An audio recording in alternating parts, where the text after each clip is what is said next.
முத்துக்களோ கண்கள் தித்திப்பதோ கன்னம்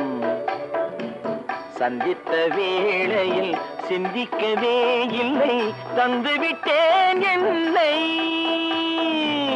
முத்துக்களோ கண்கள் தித்திப்பதோ கன்னம் சந்தித்த வேளையில் சிந்திக்கவே இல்லை தந்துவிட்டேன் என்னை